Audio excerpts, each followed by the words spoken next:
Hey everyone, welcome. My name is Marilyn Shannon, and this is the Breaking Free Show. And I'm so happy to be here with you today and to have you here with us today. It's a really great day. We have a great show in store, and I'm like holding back the tears already. So before we get started, and before I introduce my guests, because we have three of very special, honored people here with us today, I'm going to say hi to Amnon. Can you Hello, hear? Marilyn. How are you? I'm good. And how are you? I'm just fine. Did you have a nice weekend? It was a beautiful weekend. Yes. Worked hard on Saturday, but it Yeah. was great weather. It was lovely. Today is kind of Yeah, it but was yeah. lovely, lovely, lovely, and just I went on a hike yesterday, by the way, and I love hiking when it's in the elements. I like hiking in the rain, in the snow, in the sleet, when it's blowing, and it was sopping wet, but I had a great time. Take a hike. So now, thank you. Everybody needs an om nom with a little sense of humor. Okay, so here we go. Ready for the show. I want to remind everybody that you are more than welcome anytime during the show to call in, comment, ask a question, whatever you like. We're here. Please feel free to come into our chat. You can put your name right under our video. You can put your nickname, your name, and you can ask questions. You can comment there as well. You can call in anytime on a phone, 919-518-9773, or from anywhere in the world, you can come in on Skype voice, and that would be at computers 2K voice. Computers, that's plural, the number 2K voice. So here we go. For several months, for maybe ongoing for the last year or so, we have had my guests coming up now individually. They have been each on our show, and each of them have an amazing Holocaust story. And today we're going to share a little bit about that story and who they are, but we're really going to go into what are they doing now? What have they accomplished? And because so many of us have come from diversity, things that have happened in our world, adversity, whatever it is, we have fears, we have pains, we have tragedies, and yet we do come through it. And what craziness occurred during the Holocaust, right? I mean, things that you were so real that you can't even look at it and go, did that really happen? And yes, it did.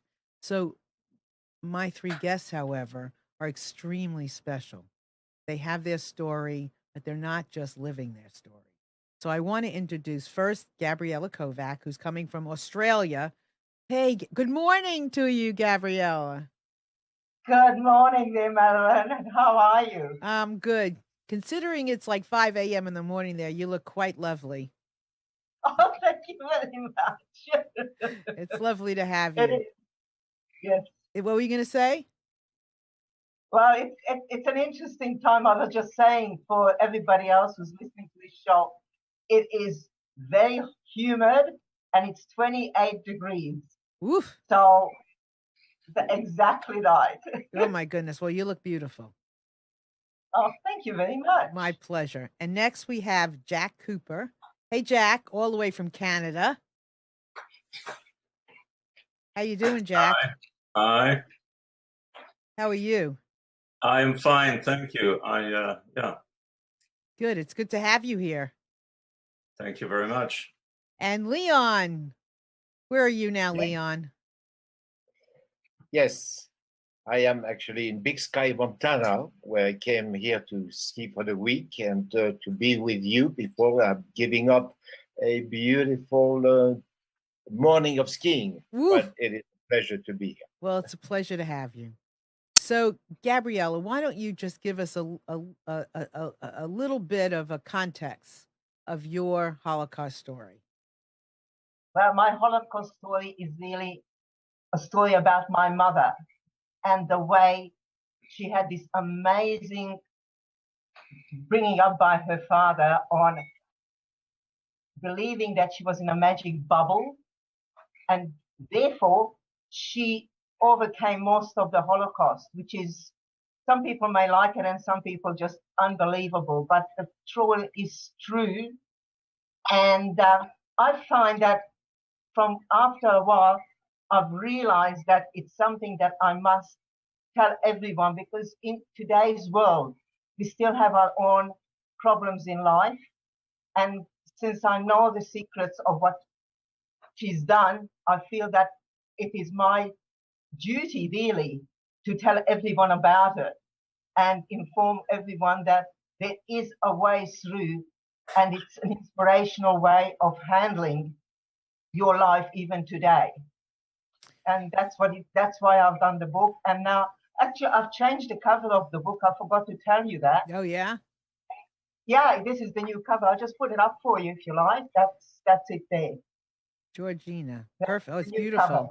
Beautiful. Yeah, Great. and now Thank I'm doing a lot of inspirational speaking about telling people about how you can overcome your own adversities in life and just use it and just be in the magic bubble that my mother was in through Well, her whole life. sometimes we have to go in that bubble or be that bubble I mean, I often say, life looks a lot better out of rosy glasses. Yes. Right? We make some different choices. Yeah. So let me go to Leon now, who actually wasn't looking for me. Leon was looking for Gabriella and contacted me because somebody told him about her book. And when he researched her book, he found me and the fact that she had been on my show. He was not looking for me. However, when we found each other, we found something special. So, Leon, why don't you share some about yourself? I was born in 1937 in France, in a town called Compiègne, about 40 miles north of Paris. The war was declared in 1940. Nothing much happened until 1941. And the town where I was born hosted the armistices of World War I and World War II. And Hitler, as a revenge, decided to actually bomb our city. And about 3,000 buildings were destroyed. And he came in his opened Mercedes limo and participated in the signature of the armistice. And of course, the world thought that it was a true armistice, but that was only the start of the war. Shortly after the invasion of France, of Compiègne in particular, that the Germans, the SS came in, invaded the town. Compiègne was a very strategic town because it had a railroad network that started actually from Compiègne. So a lot of deportation were done from Compiègne. And the Jews were first forbidden to own any business, and any business that was owned by a Jewish family was confiscated and given away to a collaborator, a French collaborator. The French administration, as well as the police, collaborated 110% with the Germans, with the SS. And every day there was something new. The Jews could not go to a park, they could not go to a restaurant, they could not go to a cinema, they could not work, they could not go to school beyond the grammar school. Couldn't own telephone, they couldn't move from one building to another, they couldn't even move within one floor or to another in the same building. Until that very infamous day of July 19, 1942, when two French gendarmes came, and three of them were posted actually at the bottom of our building, and decided to ask my parents to follow them to the police station, not giving them any explanation why. They went there, and we never saw them back after that. But at the same time, the commotion caused by this very early arrest at 5 in the morning on a beautiful Sunday of July 1942, just woke our neighbors, and they came up, a Christian couple, Monsieur and Madame Henri and Suzanne Riboulot, and asked what was going on. And her parents were just going crazy because they were arrested. They didn't know when they would come back, if they would come back. And they didn't know what to do with my sister, who was at the time 9 and I was 4.5. And Henri Riboulot pronounced those a few words that really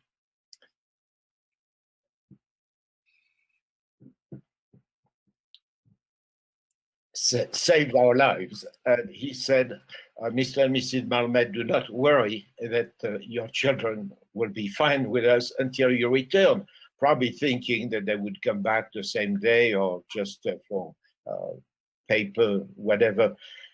And they never came back. And then we moved actually with this wonderful family. And for the next 3 years, we were hidden by the family at the risk of their lives and the lives of their 2 sons, René, who was at the time 19, and Marcel, who was 16.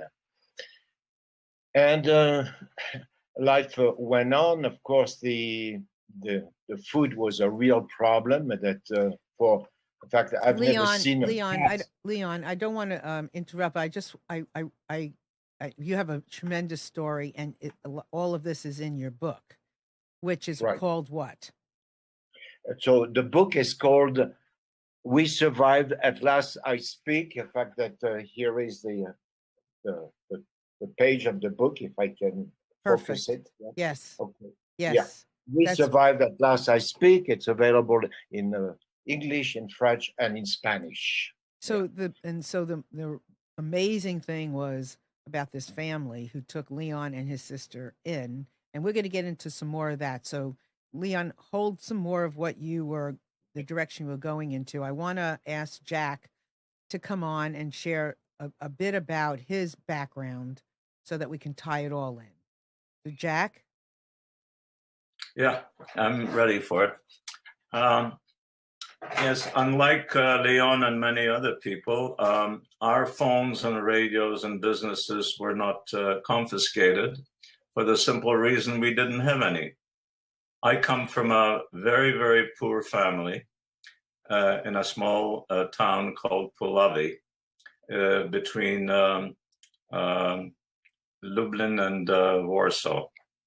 And my story, as you know, and that's many other people know from my book, Child of the Holocaust, is about the day that I came home to this little town where we were living at the time and found everyone gone.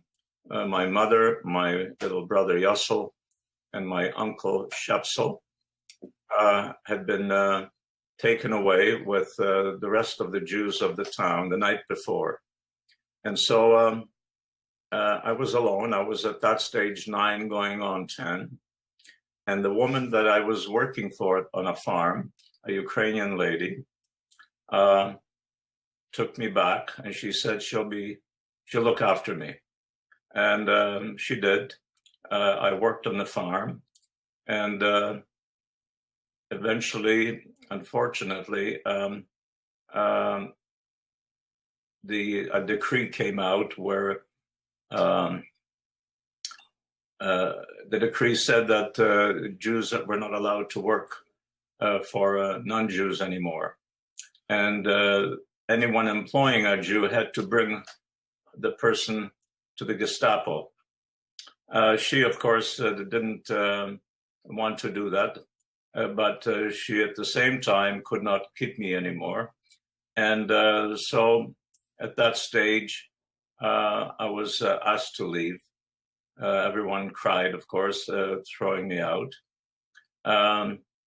And it so happened that just before that, I connected with another uncle of mine who I was at that stage maybe 10. He was 13, but he was my uncle. Was my mother's youngest brother. And he too had been on a farm and he was let go. And so he came to see me. So the two of us were thrown out. And we lived in a haystack for a few days and roamed the fields and dug out potatoes that were left in the earth. And we had fires going and baked potatoes. But after a little while, my uncle Moshe, that was his name, became very despondent, and he felt that there wasn't much chance of us surviving. He said, let's give ourselves up. And he suggested we go to the city of Chelm, which, as you know, Chelm is an existing town, but is part of mythology. There are stories about the fools of Chelm. But the town actually exists. And he said, let's go to Chelm because there's still a ghetto there. If we're going to die, let's die among our own. I disagreed. He left. He went to Chelm. I went the other way. And so now I was all alone. And for the next 3 years, I roamed the countryside, a very treacherous countryside, pretending to be a Catholic orphan whose father was on forced labor in Germany, and I had a stepmother who beat me, and so I ran away, and now I was looking for work. And after the first winter came, when spring came, I actually found someone who hired me, and I would stay there for a while, and the game seemed to work. I learned how to pray. I knew all the Catholic prayers. I went to church. I pretended to know what to read and how to behave. And I crossed myself when I ate and so on. And after a while, those people let me go, and I went to another village and stayed there for a year. Once people became suspicious of me, I ran away, traveled some distance to another village, and stayed there till the end of the war, when I declared to my employer that the truth, that who I really was, at which point he wouldn't let me go. He said that I had threatened his family's life. If I had been discovered, their farm would have been burned, and they would have all been killed. So I had to escape from there. I ran to the city of Lublin, where survivors were congregating.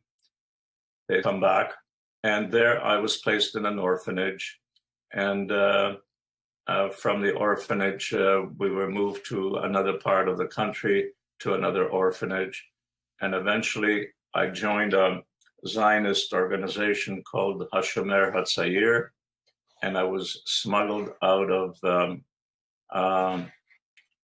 Poland. Jack, okay, hold it. Okay, I don't want to interrupt, but again, I want you to just show your book, and now you have a second book. So why don't you show both of your? Do you have both of them handy? Well, I have them. If I can go to my yeah, let's go do that. What I should tell you is that my first book is out of print in the United States, though you can find it in the library, and you can find it on eBay and so forth, and Amazon. But we are just signing a contract with Penguin, and there's going to be, the book is considered a classic now. It's been around since 1967. And so the new edition, which will be coming out this year in North America, that is Canada and United States, will be published by Penguin. That's great. And okay, terrific. That's wonderful. So these stories, and I just want to also say, as far as Jack is concerned, so that will be coming out in a paperback by Penguin as well. Hold up your book, Jack. Hold up your book. Here's bring it over to your left. There we go. A little bit to your left. There we go. All right. So listen, I also these stories. You just get their books. You'll be enthralled. There you go. Perfect. That was the last Canadian edition. Okay. It's available in about a dozen different languages as well. You. Okay. Jack, tell everybody about Amnon. Here's the second book where Amnon is mentioned, I think. So you met Amnon. You end up in Israel later on in life. And you Amnon, love that story. My producer is, go ahead. My producer is hitchhiking. Go ahead. What happened? Yeah, Amnon was out of the army by then, but he he wore an army uniform. And when I had bought a car when we were in Israel, so whenever I traveled, soldiers would be hitchhiking, and I felt that I should give him a lift. So whenever I saw a soldier, I would stop the car. So one night I stopped the car for Amnon. It was Amnon, right? And so, Yeah, so, in the so, car. yes. And then Amnon connected me to Jack, and that's how this piece with Jack came into being. But now, Yeah. so these stories are intense. But part of what I want to do today, or a big part of what I want to do today, is talk about the inspiration from these stories. And each of my guests, in some way, had to, in some way, pretend and be part of a pretense in order to survive. But that doesn't have to be a bad thing. So sometimes we have to pretend to be something to be it. So I want to thank all of you very much so far. And I want to go back to Gabriella. And Gabriella, I want you to bring it around to what you're doing now and how you're using your story as inspiration. Right now, I'm going into libraries. I'm invited to quite a lot of, what can I say, leaders of society to give talks to different clubs. And it gives me a new life. I feel that I'm inspired just by being able to share this incredible woman's life and how she survived the Holocaust. Yes, she did pretend to be a non-Jewish, but in a very, very clever way. Very dangerous, but very clever way. So what do you know? Yeah. So from this pretense, what do you know about this kind of a message? Not necessarily the detail of what your mother did, but about the philosophy, or what do you get from that, from what your mother did? What's the message? I think that the main message from what I understand is it's survival, this incredible intention that, yes, I am going to survive.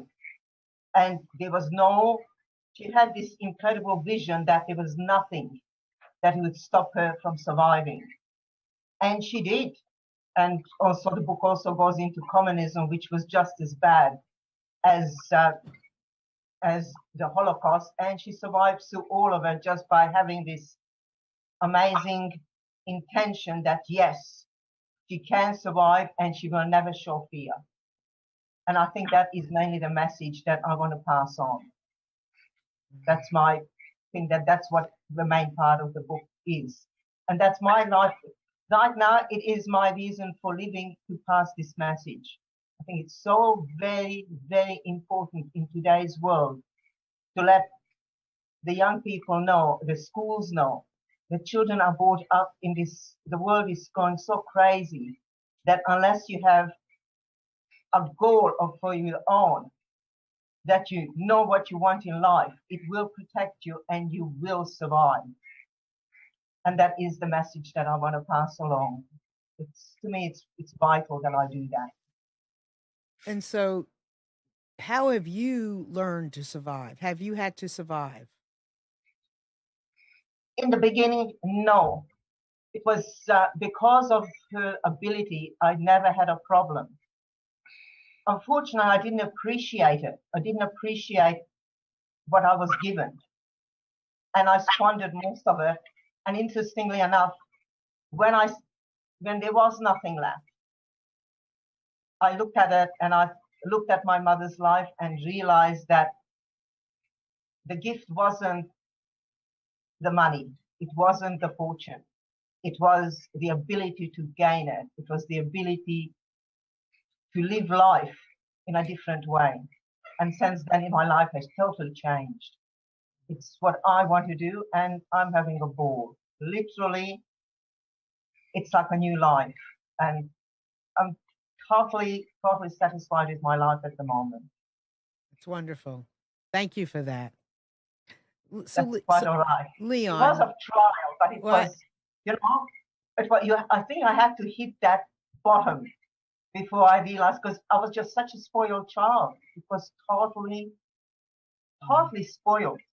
I had no idea of what life was about, because everything was given to me on a plate. So you didn't know how you were actually living a life of a survivor. Surviving. No, I was so protected, and everything was given to me. So I had no idea of what it was. I knew it because I watched her during her lifetime, and I could see, and I thought it was absolutely magical, some of the things that she did. It was just unbelievable that she could confront people and never have that fear. But her father did tell her, never show fear. And you could see it. She never showed fear. She handled. It was just such an incredible thing to watch. But it was because I was protected, except for one time. And again, it was only minutes when the Russian Gestapo came to question me. And within seconds, everyone else was scared. But then she waltzed into the room and said, "You put that child down." And the man just looked at her, and he did. It was just, to me, that was a turning point of me watching her all the time. But the rest of it, that was all given to me. It was just, oh yeah, well, that's what it is. Yeah, I can have chocolate, and I can have oranges. And yeah, I can see people standing in line, but I don't have to do that. Yeah, I can have clothes. I can have whatever I want. I never realized until a lot later in life that what she went through to actually obtain those things, and what it cost her to obtain those things. She lived in a way that we look at and we can say she lived above this level of fear, which is very fascinating. And I highly recommend that you read Gabriella's book, because you've got to put yourself in a completely different, somewhat of a mindset, of a heart set, to see, oh yeah, I mean, because we could look at this story of Gabriella's and say, we can be a little judgmental, but when you really look at it and you apply yourself, you can see the possibilities and how that could be the same for you in your life. It's very interesting. So I want to get into this some more. So thank you, Gabrielle, for sharing that. And I want to go to Leon now. So Leon, you too had to survive, and you too had to come up with your personal mission, movement, and instead of being in a state of anger, you found gratitude. Could you talk some about all of this? Yes, certainly. After living 3 years in fear and hunger of being denounced, and came within minutes of being arrested by the Gestapo when I was 7. After that, I didn't want anything to do with being Jewish for many years, decades actually. Anything that no one even knew that I was Jewish. No one even knew that I was a Holocaust survivor for 60 years. So it took me a long time to uncork that bottle that I had sealed, I thought, forever. About 10 years ago, though, because of my sister's insistence, I started to talk. So today, I have found actually a relief when I was younger in education. Education to me was really the freedom. So I graduated in mechanical engineering from the University of Paris. And then I just continued continued with my education. And when I came to this country, to Stanford at the business school and so on. So that experience gave me the will to resist unfairness, the will to educate myself and prove actually to myself that yes, you can do it. I was involved in Silicon Valley in about 5 startups, and fortunately, they were successful. So it is quite important. I've had a few setbacks in life that we lost actually a child about three days after birth. Then a few years later, my wife decided that she wanted her freedom. And there were, of course, I would say setbacks, and I was able to survive them. And every time I was able to do better. And until I met my second wife, which was actually just a lifesaver for me. And we now have been married for 38 years. But I passed on the same resistance to adversity to my children and also to my colleagues, the colleagues that I worked with. So it is quite important that we do understand in this very tumultuous world today that we have to be careful and we have to resist actually anyone who claims that, like Hitler did, Deutschland über alles, that those kind of people really scare me. And I do speak now for the last 10 years into schools, universities, synagogues, churches, and all kinds of surreptitious organizations. So it has been extremely useful to me. And also the reason I didn't speak for 60 years, first, it was too emotional to speak about it. And even to this day, I'm very emotional when I speak about it. Certain images just pop up and make me feel uncomfortable and almost cry. So, which, you know, men do not cry. So I break that rule.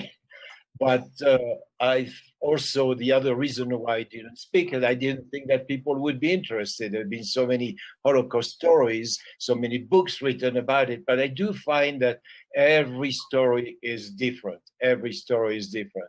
And I've learned something about every story. And I do encourage the people I talk to read these stories. And I found that people are extremely, extremely interested. And lately, they are even more interested than they have been in the past.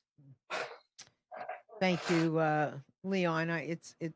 Leon was, these stories of surviving and survival. I mean, my guests take it to a whole nother level.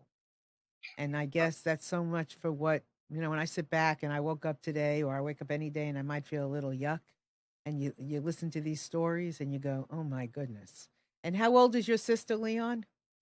My sister is 85, and she's gone through the same process as I have. The fact that she still dances, actually, and she does competitive dancing at the age of 85.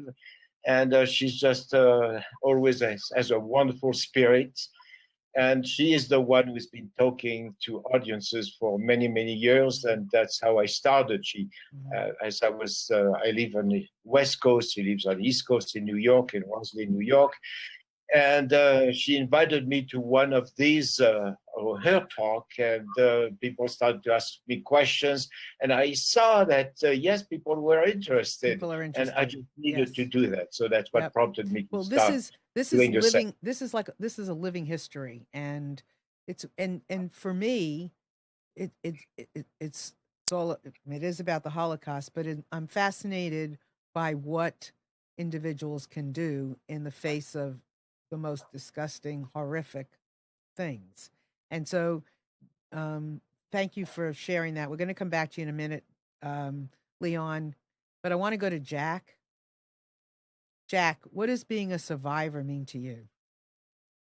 I've never been comfortable with that term, Holocaust survivor. In fact, I'm rather critical of others who use it as if it's some kind of medal that they were awarded.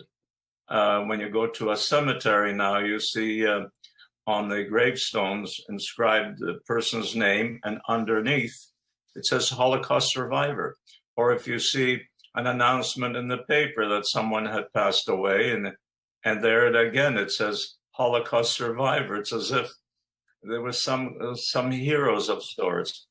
I think that having survived had a lot to do with luck. No matter how a person behaved or how smart they were, there were others smarter who didn't make it. So intelligence had nothing to do with it. I think most of it had to do with just simply being lucky. In terms of what one does with that kind of experience, in my own case, I was involved in the arts. That's all I studied. I studied to be an artist, a graphic artist, a commercial artist.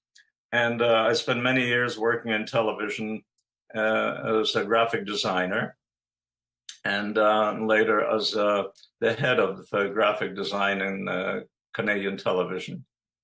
I later started writing, and I wrote plays dealing with the subject. But in my graphic work, I also expressed, I believe, the things that interested me, things that I knew that affected me. And so if you look at my graphic work, they're almost pictures of that experience. There's a lot of figures running usually in a field. Later, I turned to filmmaking, and I made about a half a dozen films. Each one of them concerns the Holocaust, and so that was one. So Jack, way when you for say me- when you say people in the field or the movies that you did that had something to do with the Holocaust, was there an overall theme that you wanted to express? Because obviously, as an artist, you have stuff to express. So was there something you wanted to express? Well, I wanted to express, I think, what most survivors want to express. They want to say, look what was done to us. Look how people behaved. And look how defenseless we were and what they did with us. I should tell you that at this stage in my life, I am not sure that having written books on it, having written plays and made films on it, and having spoken to groups, that in fact this does any good. I don't think that is the real education of the Holocaust. We think that if we go to speak to a group of people and tell them what happened to us, that they somehow will change their minds or become better people and say, isn't that terrible? We would never do that. I sometimes think that telling them these stories, it gives them ideas what to do with us rather than feel any empathy. I think that if you look at most books, certainly most feature films, including Schindler's List and so on, does not really address the problem of the Holocaust.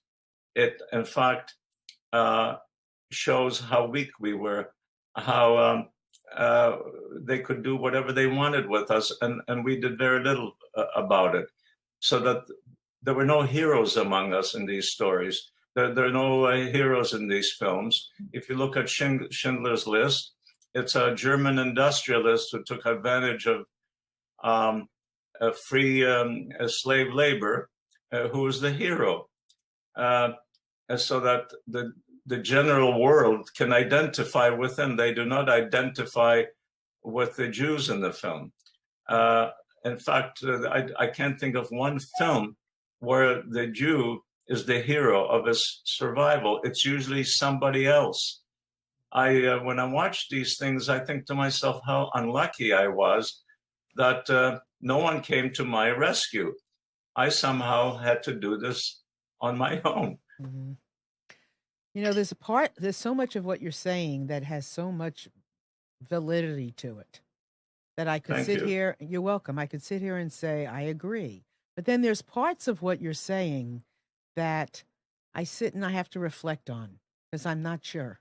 When you say, and as far as survivors and not being a hero, I can understand that. But maybe it's more about what you're doing now and the message because, like Leon said, more people are interested in these stories of Holocaust survivors today. That's what he's finding. I think there's some tie-in between. Go ahead, Jack. I agree that people are interested. The same way people are interested in adventure stories. They're interested to see how someone survived under terrible conditions. That's a natural thing to be interested in. So you don't think people are learning? Change their mind. That's my point. Oh. Do they become better people as a result of it? I don't think so. You don't? No. So the people that helped that. So what about the people that helped you or somewhat helped you along the way that protected you a little bit along the way? Did not protect that? Nobody protected you a little bit or lied for you along the way or took you in? I mean, there were good people and there were bad people, sure. But overall, no one took me in and said, I know you're a Jew and I will keep you here. And I'm not saying that there were not situations like that. There were instances, of course, and there were some good people along the way. But I felt I was the hero of my own life. See, and I'm learning. Yes, and I think that your message, and Leon's message, and Gabriella's message, I think it's history is going to repeat itself and repeat itself and repeat itself in some ways. That's why we need you to talk. We need you to be honest, Jack. We need you to be honest, Leon. We need you to be honest, Gabriella, about your experiences so that you touch our hearts. Go ahead. I don't know whether this happens in the United States or Australia, but in Toronto, Canada, where I live, once a year, there is Holocaust Education Week. And a very large brochure is published and spread around. And during that week, there are speakers in every church, in every synagogue, in the libraries, and organizations, and so forth. And they get the survivors to come up and speak and tell their stories. And they think they do a marvelous job. And it's ironic to me that it's called Holocaust Education Week. All it is, really, is a stage to tell your sad story. And people come and listen to it and applaud. What is the education? If you say Holocaust education, you have to say, what did we learn from the Holocaust? And this late in life, for me, what I've learned and the conclusion that I've come to is that we allowed it to happen to us. When I was growing up, I was maybe 6 years old, during the holiday of Purim, where you get made up and you wear a mask. I made myself a mask out of a piece of cardboard, and I went from door to door and sang a song, and people would give me pennies. When I was on my way home, Polish kid started chasing me, yelling, Jew to Palestine, and started throwing stones at me. I ran as fast as I could. I came home and I told my parents what had happened. And my father said that was a good thing that you ran away. Mm-hmm. You should have really said, you should have stood up and fought him. Right. And that was I think was part of our problem. I think the education of the Holocaust should be that we should get, instead of perhaps writing more books and making more films, we should go and take lessons how to use a rifle and a gun. Wow. Hold on. That's why we started the Breaking Free show, is so that we wouldn't stand here and just take it. However, hold on. I mean, that's a strong message. And Leon, I want to hear from you too. And then I want to talk to Gabrielle, because you opened it up with saying people want to hear. Why do people want to hear, and what are you telling them? And what do you think about what Jack just said? I have to go back actually to the wartime. In our small town of 18,000 people, there must have been at least 1,000 people who knew that we were hidden. Across the street from us, there was a farmer. He was Dutch. And every night we were to the farm, my sister and I, to get some milk. And almost every night, he was at the table in the same room as we're getting our milk and drinking red face and so on with German soldiers. Apparently, they never denounced us. Across the street, there was a lady, she in her 30s, and she had a lover. He was a German officer. He was brought almost every night by a chauffeur to her apartment. I'm talking about across the street, and that street was probably 20 feet wide. And apparently she never denounced us. All our teachers, of course, for 3 years, I went to school about 20% of the time because we were in hiding, and at times we were just open hiding. But we were never denounced. So I think that all those people, they risked their lives, especially in our streets, and they were heroes. Whenever I talk, that lots of people said, I did not know. And yes, Jack, I am also invited during that week of Holocaust Memorial once a year in schools, in colleges, in universities, and so on to speak. And the people are interested. So the question is that in the town where I live, that I often ask myself the same question: how come we didn't resist? But I have to say that the Germans were very, very smart in propaganda, in the way they went about it. They first arrested my parents and not us. Why did they arrest my parents first? Because they were not French, because they were still Polish. And in this country now that we have this immigration thing here, and I feel the very same resonance that I learned when I became an adult about what happened during the Holocaust, is that whereby people didn't resist the arrest of foreign people. Why? Because they were taking the job from other people, because they were taking the money, because they were profiteering or whatever. But then it took at least a year or two before they started to arrest French Jews. So they did not immediately arrest the people. It was absolutely impossible to resist. And I completely agree with you that resistance is very important. And if I saw that, I would also be ready, yes, I am completely against guns and NRA and so on, but I would not hesitate to take actually guns. And the only time I've held a gun was when I spent almost 3 years in the French Air Force. And I have no desire to ever touch a gun again.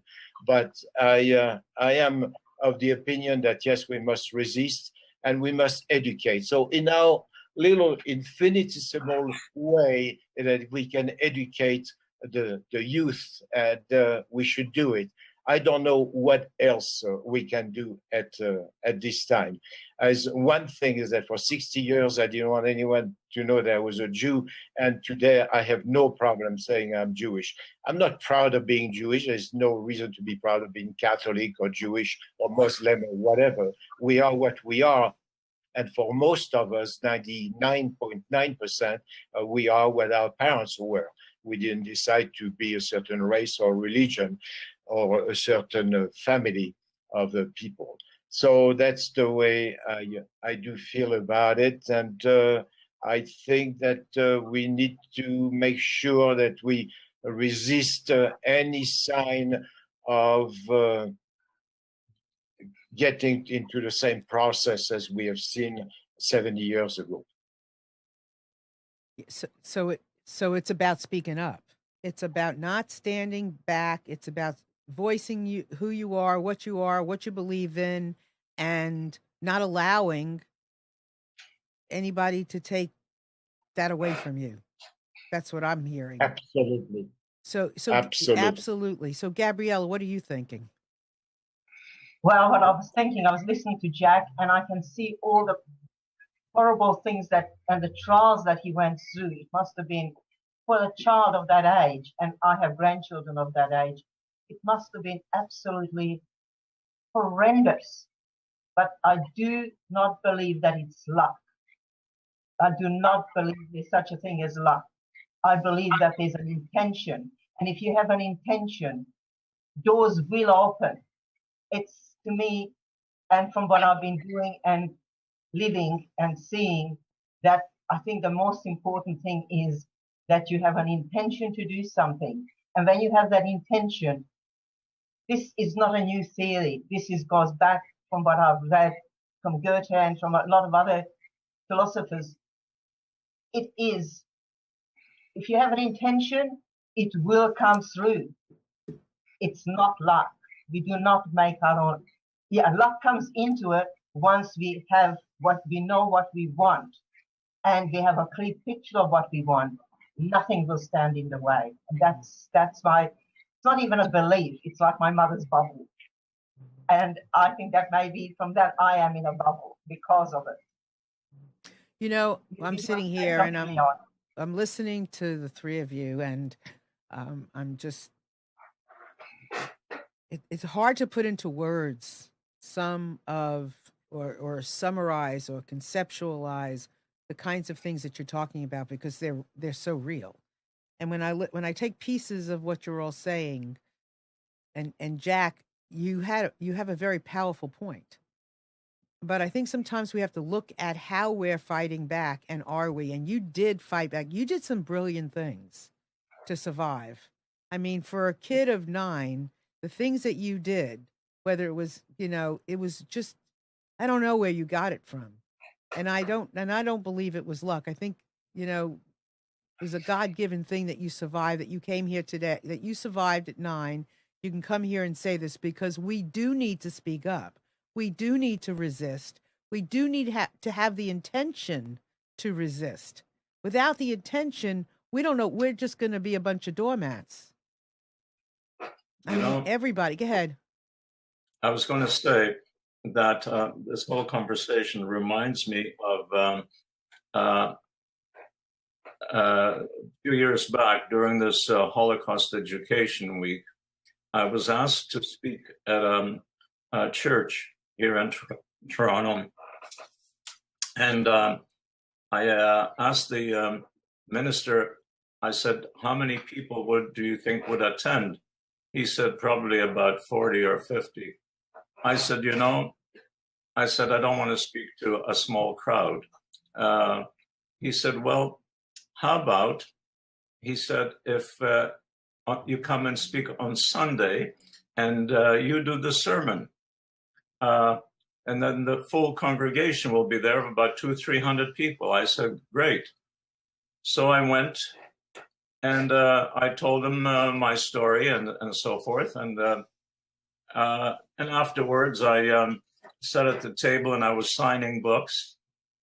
And a Jewish woman came over and she said, she said, I read your book and I came from far away to hear you speak. And I'm very, very disappointed in you. I said, really? I'd like to know why. She said, I expected you to give those Polish peasants hell for what they did to you. And she said, you were really good, very kind. I said, well, thank you for your opinion, and so on. The next day, the minister called me to thank me for having come. And I said, were you satisfied with the sermon I gave? He said, frankly, no. I said, why is that? He said, I expected you to say nice things about the people who helped you. I thought you were going to say how the Christians saved you. Instead, he said, you did the opposite. So there you have two different opinions on reality. Yeah.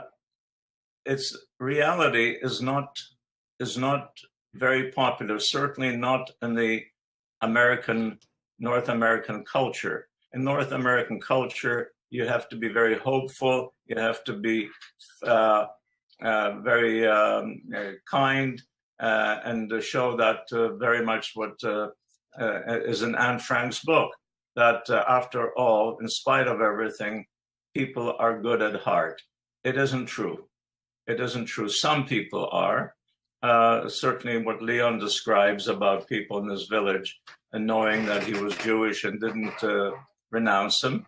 But if you look at history to see what really took place, you see the fact that people did denounce Jews, that many Poles would take money from Jews to hide them, and after the money was gone, they killed them. Even today, as this past week or yesterday, the Polish government, I'm sure you've heard of this, the Polish government has propagated a new law that you cannot say that Poles collaborated with the Germans or that Poles killed Jews. You're not allowed to say that. You'll go to jail for 3 years. So there you are. I come back to my opinion earlier that the only thing that we should really learn from it is that in a jungle, you don't walk in a jungle carrying the Torah. You carry the Torah in one arm, but in the other arm, you better carry a Uzi. Well, you know what? A really great author that I really like. God knows, I can't think of what his name is, but he was brilliant. He's brilliant. Wayne Dyer. He's dead. But he said sometimes you have to cut out the cancer. Sometimes you have to do something that may not always be sitting in the hope and the positive and the frilly.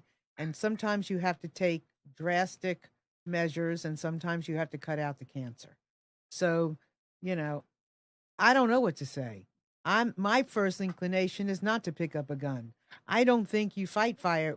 But I think we have to resist. I think we don't just sit back and take what somebody says as being right when we know it's wrong. I don't think we should sit back and just accept. I mean, whether it's whatever it is, I think if we feel a certain way, we have a right to speak up, and we have a right to become a community of people to speak up. But I don't know what to say in relationship what you just said. I didn't experience what you experienced. I don't have that history. I don't have Leon's history. I don't have Gabriella's history. I can't. All I can do is say, let's break free. I don't think it's with a gun, but Marilyn, I think that what you're expressing and what Leon has expressed are Jewish ideals. It's Jewish culture. That's what we are taught. That's what the Talmud teaches. That's what the Torah teaches, about turning the other cheek, to be good to the neighbor, to the stranger, and to be a kind person, to do charity work. These are Jewish ideas, and those Jewish ideas were our downfall, because the rest of the world was not like that. What about now, Jack? Jack, what about now? What about now exactly? What about now? What about so let me ask you something. What you're saying in a lot of ways is true. I'm not living it. I don't see it face to face. I'm only going by hearsay and what I might make up. So let me ask you this one question to each of. So what, now what? I personally, when I am in Israel, when I go for a trip to Israel and I see young 18-year-old girls in uniform carrying Uzis and marching, my heart swells. I think back of 18-year-old girls in the Warsaw Ghetto who would have never been in a uniform like that. They're so proud. They're so full of vigor and hope, and feel very much at home with themselves. They're very much in their own skin. And that is, for me, that is a victory. Okay. To see the fact that at last, after so many thousands of years of being second and third class citizens and being trampled upon, we finally are standing up, or those people living there are standing up, defending themselves. And I think that is the lesson of the Holocaust. Okay. I can see feeling power. I can see that. I can see feeling power and what that can mean, whether you're holding a gun, you're holding a knife, or you're holding a baby. I can see that. So hold on one second. Go ahead. I'm none. I just wanted to add that when Jack was in Israel and we were talking, Jack told me something that I always think about and tell people about, and I didn't understand it back then. Jack was saying, it is very nice, and this is exactly what he was just saying. He says, it is very nice to see you. I'm envious of you. Somebody calls you a Jew, you put your head up. We were growing up, if somebody said Jew, we put our head down. That being able to put your head up as an Israeli did not come because we were nice to the people that were attacking us. It's because we did have a gun in our hand. Exactly. And we had a bunch of guns. Okay, so Leon. Well, I agree with many things that Jack is talking about. Where I would actually differ is that I certainly never turn the other cheek, and I do not subscribe to that methodology of defending ourselves. Never turn the other cheek. Whatever the Bible says, whatever the Torah says, I don't care. That I do not turn the other cheek. It's quite important to understand that. Also, I would say that luck has quite a bit to do. In fact, I'm here today talking to you because I am lucky in two instances, and we don't have enough time, I guess, for me to relate what the two instances were during the war. But Leon, Leon. Amnon said, "Tell the story. Tell it, because we have some. We'll have time. Go ahead." Thank you. So the first one is that the same day that in November of 1994, by then they didn't rely on the French police. The French police had kind of turned the other way. But they did the arrest themselves, and they came to arrest the few remaining Jews. The fact that at the end of the war, out of about 600 Jews living in our small town, my sister and I were the only survivors left in the town who had spent their whole time in Compiègne.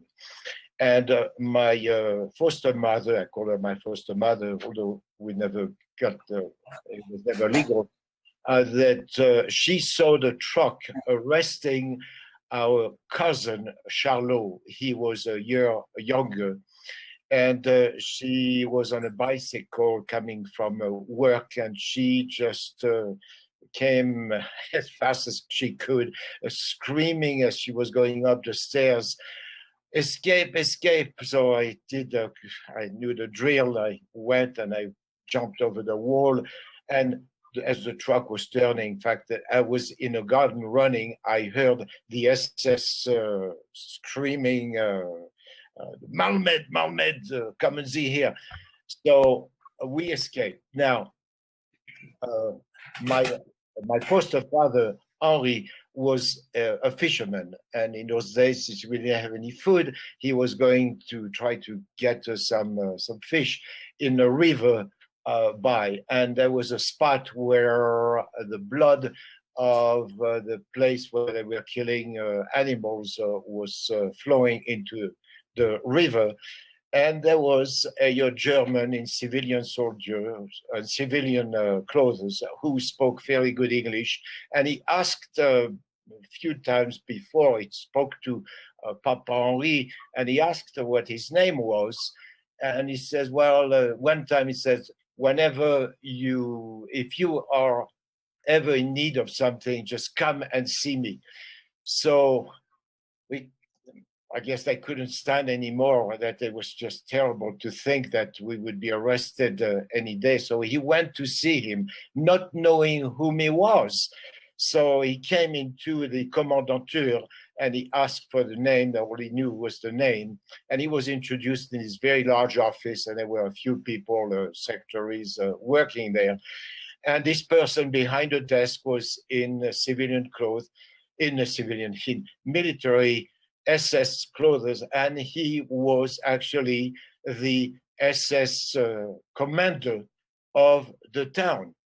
And he said, Monsieur Ribolo, I know who you are, and I know that you are hiding 2 Jewish children. And of course, Papa Henri almost died on the spot when he found out whom he was talking to. And that commander said, that Führer said, do not worry, Mr. Ribolo, for as long as I'm here, that I will protect you. And from that time on, just a few months actually, until liberation of our town, that they never came back to arrest us. So was it luck? I think it was whatever, that you're very religious, you can think it's a miracle. I don't believe in miracles. So I think it is luck. So luck has had to do something with it. There's something very... But I always say, somehow, since the very beginning, the first war actually was recorded was 14,000 years ago, and it was in North Africa. And somehow we've seen wars. It's not going to go away because it is in the nature of men to have war. The children, they just, men, young boys just love guns. That's what they. So it is with us. It will always be there. Always be there. Maybe so. So I always conclude by saying that the evil, goodness always prevailed over evil, although it has taken a lot of lives in the process. Right. But there's nothing much that we can do to prevent it, except to resist and not to be afraid to speak up. That was a mouthful, Leon. Thank you for that story too. And Amnon and I are looking at each other and our eyes are like, with each of you, my eyes are going up and kind of with Amnon silently acknowledging everything that you're saying. Gabriella. Yes. What do you think? Now your mother resisted in a different way. Yes, and to me that's better than a gun. Because if you look at it, there's always 2 ways. You can either resist or you can be smarter and look out and see what you can do. And I think there was a very old Chinese saying that the wind, the crop bends with the wheat. It bends with the wind. And if it's anything that's straight, it can get cut down. And if you have to outsmart, it's always, and that's an individual's ability. And we all have it within us. It's inherent to every human being. And if you use our intelligence, I think it's better off than using a gun. I disagree with guns totally. But I can also see Jack's viewpoint. And yes, being in Israel and those kids out there, it's amazing. And I do take my hat off to them. But I don't think my mother she was always proud to be Jewish. The first thing she did after the Holocaust was buy herself, that's under communism, she had a gold star, and she would never, ever take it off until the day she died. Mm-hmm. So I don't think she was a very proud Jew, but at the same time, she also was very, very smart. There's always a road. Mm-hmm. There was another saying, next every door that closes, another one will open. And you can always use the door that opens. And to me, that's the lesson one needs to learn. No matter what happens in your life, and I'm sure all of you had changes in your life, there's always another door. You always can follow a different way, a different path, and make your own luck. I don't think luck is made. It's we make it, and we make it with us, right, as our intention. I don't think there's such a thing as luck. I think we make our luck, and I can see how it can be done. And the other saying that my grandfather used to say, he had these 3 proverbs that were part of the magic bubble, and it was like a whole thing. And the other one was, the streets are paved with gold. You only have to know how to pick it up. And I think in today's world, we just need to teach our children and anyone around us how to pick that gold up, how not to be afraid. It's not that you're not afraid, you don't show the fear. And I think that's how one survives. I cannot see another way of surviving, because it's just the way it is. That is the truth, and that is life. There will always be people that want the worst for you. But then there's always among them, there's a lot of people that will help. And I think you just need to find the people that will help. And you yourself, your own spirit, your own beingness will find those people that will help and who are like-minded. That's just, I don't even think it's a belief for me. I just know it's a fact. And I've lived it now for the last, 10 years? Before that, I was didn't know what I was doing. Just getting everything that was given to me. But for the last 10 years, the more I live this life, the more I can see how it works and how much truth is in that. And you need to find the real truth in life. That's what it's about. We have to figure out how we speak up, how we resist, how we share our voice. And it's not about not doing it. It is about doing it. And each one of my guests today have opened up a lot of cans that I did not expect to be opened. But that's all part of free will, free speech, and that's all part of breaking free, is to be able to share your truth. And I love what each and every one of my guests have brought to the show today and to the table, because you know what? It's food for thought. And we cannot sit back and just say it should be this way or that way. So each of them have a book out on Amazon. Go ahead, Gabrielle, tell us your book real quick. Oh, well, that's my book. That's the new cover for the book. And now I've had this book on Amazon now for 4 years, and it has never stopped being a bestseller. Terrific. It's just there, and there. And thank you. This year is the year that I actually want to do more public speaking about it, because I feel like that I just want to let others know that I think it's more important to inspire people than tell them about what has been done to me. No, what can I do? What can I do for others? It's Terrific. Not what I can do. Thank you. Me, that's reality. Thank you. Now, Jack, what about your book?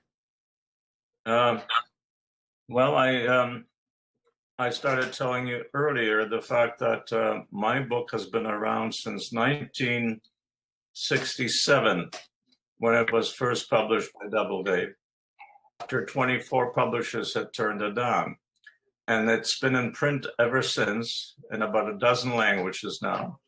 And the latest is that there's a new edition coming out with photographs this time. And also there will be one for a voice, that is, it will be an audio book, as well as on an ebook. So it's a big event for me. It will come out under the Penguin Classic editions. So anyone who has not read the book will be able to get a new copy.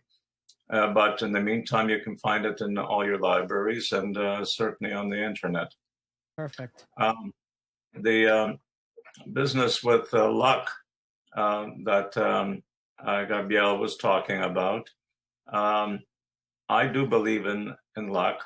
For example, if you are a careful person and you're crossing a thoroughfare and the light is green, and you make it, you say, well, I crossed on a green light. But there are many times when people can cross on a green light and get hit by a car. So lucky is the person who doesn't. I strongly believe in luck. Certainly, in my own case, I believe that had I turned left instead of right, I wouldn't be here today in many instances. Well, I think that's another, I think that's a whole nother show in talking about the difference between luck and the hand of the universe or God or some spiritual being, but or what? Or fate. I like that. So thank you, Jack. Leon, what about your book? Well, my book has been approximately 5,000. Well, that's always difficult. Yeah. Yeah. Okay. So about 5,000 editions have been sold, and it is available also on on Audible. I recorded it. It took me 100 hours actually to record it, so it's a big job, and also available in Kindle. So I'm very pleased actually, and I've received many feedbacks from readers that are absolutely wonderful. As I said, there are many stories, and they all need to be seen. I agree with you. And I would like to share my book, which is In Just One Afternoon, Listening to the Hearts of Men, because I believe, as all of us, that we all get to shine a light and have a voice. And the more we do that, the more we will understand each other, and the more together we'll be. And the more we understand each other, the more we listen to each other, the easier it gets. And also, a lot of the work that I do, I send out on emails, and I want to thank Eye Contact for being there for me, helping me, because I do like to share these shows. I do like to let people know that we're doing these incredible stories, and I do it through Eye Contact. They are my email marketing. So if you have an interest in doing email marketing, just contact them, put Breaking Free, and you'll get a special price. And they do a lot of hand-holding, which for me is important, because I do not have the time to do it all by myself. And I want the world to know about Jack, Leon, and Gabriella. So I want to thank you both, all three of you, so much for being here and for sharing with us, and for, opening up my eyes, and in some ways being a little controversial, but that's okay. I appreciate that. And I'm sure we all do. So some of us believe in one thing, but let me tell you something. If somebody was attacking my children, no telling what I would do. So I'll just leave you with that. That's the way to go. I'll go back skiing. I love Leon's French accent. Yeah, really. So with that, we went over, but we wanted to because, and we didn't know we were, but we had these three great stories, and we wanted to keep on sharing. So thank you all so much for being here. Thank you, everybody, for joining us today. And we will see you all next week. Have a wonderful week. Take care. Bye.